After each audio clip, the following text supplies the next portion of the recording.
തരുന്നതിന് വേണ്ടിയിട്ടും യോഗ നമ്മുടെ ജീവിതത്തിൽ എത്രമാത്രം നമ്മുടെ ജീവിതത്തെ പരിപോഷിപ്പിക്കുവാനും അല്ലെങ്കിൽ നമ്മുടെ ജീവിതത്തിൽ ശാന്തിയും സമാധാനമൊക്കെ കിട്ടുന്നതിന് വേണ്ടി എത്രമാത്രം യോഗ ഉപകരിക്കുമെന്നുമൊക്കെ നിങ്ങളെ മനസ്സിലാക്കി തരുന്നതിന് വേണ്ടിയിട്ട് ഇന്ന് നമ്മുടെ സ്കൂളിലേക്ക് ശരീരത്തിന് ആരോഗ്യം ഉണ്ടെങ്കിലല്ലേ നമുക്ക് പഠിക്കാനും പഠിച്ച് നിങ്ങൾക്ക് ഉയരങ്ങളിലേക്ക് എത്തണ്ടേ. അപ്പോൾ അതിനൊക്കെ സാധിക്കും. അപ്പോൾ ഇന്ന് തുടങ്ങി നിങ്ങൾ യോഗയൊക്കെ ചെയ്ത് നല്ല കുട്ടികളായിട്ട് നല്ല മിടുക്കന്മാരാകുമ്പോൾ പണ്ട് നമ്മുടെ പാഠശാലകളിൽ പാടിക്കൊണ്ടിരുന്ന പ്രയറാണത്.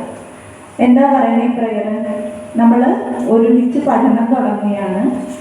ഈ പഠനയാത്രയിൽ നമുക്ക് ഒരുമിച്ച് അറിവ് നേടാനും നിർത്താനുള്ള ശാസ്ത്രം, അതിനുള്ള അഭ്യാസ മുറകൾ പറഞ്ഞു തരുന്നിരിക്കുന്ന ശാസ്ത്രമാണ് എന്ത്? പറയൂ, എന്തിനെ കുറിച്ചിട്ടാണ് നമ്മൾ പറയണേ? യോഗ. ഒച്ചത്തിൽ പറയോ?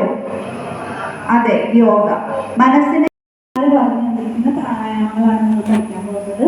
അതിലെ ആദ്യത്തെ ചന്ദ്ര അനുലോമ വിലോമം. ചന്ദ്രനും സൂര്യനും കേട്ടുണ്ടാകാം.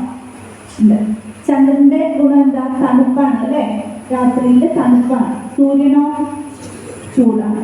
അപ്പോൾ നമ്മുടെ ശരീരത്തിലും ഉണ്ട് അങ്ങനെ ചൂടുമുണ്ട് തണുപ്പുമുണ്ട്. ഈ തണുപ്പും ചൂടിൻ്റെയും റെഗുലേഷനാണ് നമ്മുടെ ശരീരത്തിലെ എല്ലാ പ്രവർത്തനങ്ങളെയും നിയന്ത്രിക്കുന്നത്. ശരീരം ക്ഷയിച്ചുകൊണ്ടിരിക്കുകയാണ്, അതോടൊപ്പം തന്നെ അത് ഉണ്ടായിക്കൊണ്ടിരിക്കുകയാണ്. അതുകൊണ്ടാണ് നമ്മൾ വളരുന്നതും വളർന്ന ആൾക്കാർ ആ ഒരു സ്ഥിതിയിൽ ഇടത്തെ മുകളിലൂടെ ശ്വാസമെടുക്കാം. ഇൻഹേൽ, വളരെ സ്മൂത്തായിട്ട് എക്സേൽ. ആ മുകളിൽ തന്നെ ഇൻഹേൽ, ഇടത്തെ മുകളിൽ തന്നെ ശ്വാസമെടുക്കാം. എക്സേൽ. 6, 7, 8, 9